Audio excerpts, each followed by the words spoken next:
You talked about the antennas going up, and I also used to think, because my dad, he was an insurance salesman, right? And I'm talking life insurance, term policies in the ghetto, and he would just go around door to door collecting cash for premiums. I mean, just hardcore weird stuff, That's right? hardcore. Yeah, I That's would think weird, hardcore. but the dude never made more than That's like scary too. it is, yeah. I mean, his friends would always get held up at gunpoint, and he was always a white dude that was in predominantly black neighborhoods. But it's fun because he would form relationships with them, and all of his friends, almost all of them, would always get held up at gunpoint for the cash that they would carry because it was cash premiums for these things, just craziness. And then that's actually how the salespeople got compensated. It wasn't just selling the policy, but it was also the residuals depended on collecting the payments. So it's Oh total wow. hardcore. Yeah. I mean, I remember him spreading out on the dining room table. I've got a big table in front of me here, but, spreading out all the policies and matching up the cash that he collected for the day. And then he would have to turn it into the main office. And then that's how he would get paid, was based upon that. And I saw that. So, I mean, you talk about drive. I mean, that was like an everyday thing for him.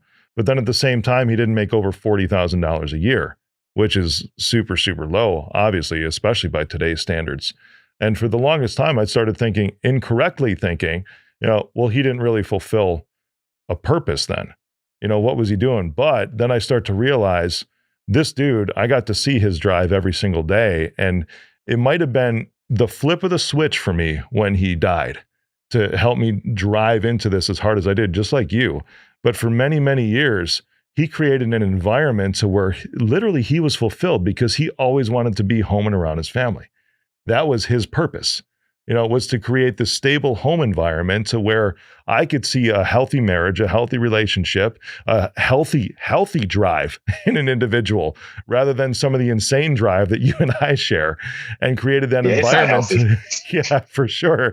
To where my antennas were up, but I was also in the right environment because of what my dad created. And in that, I thank him so very much because he created this environment for me. And I learned through that self-reflection work that I used to want everybody to fulfill my purpose, and it's like, well, why can't you have the same drive as me? Why can't you have the same drive as my dad? But now it's shifted because my dad's drive only made him $40,000 a year. And this is where my head got tied up in a huge knot. Well, but he was fulfilled because his purpose, what he really wanted to do, was provide that stable home life. It doesn't mean a rich home life, just like you were talking about your mom, because we were poor too, dude. That was the only source of income. That's it. And where you had the $5. What happened after he was gone?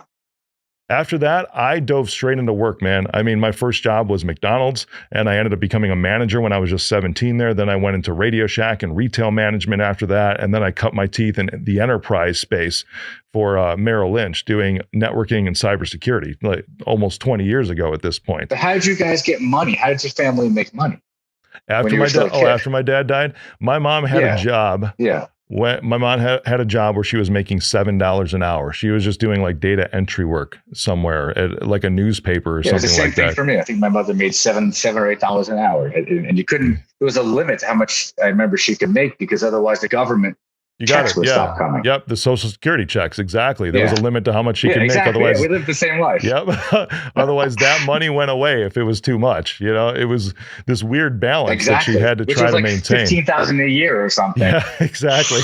Yep. So how do you live on that? You do. You live on it, and it sounds like you guid. There was only 3 of us total, right? You have with 4 of us, your mom, and you had 2 siblings, right? Yep, you got it. So, yep. It's hard. It's hard to live that way, And there was no life insurance. There was none. There was nothing. We were left with nothing. Yeah. And so it certainly did something. It certainly left it left a lot of different scars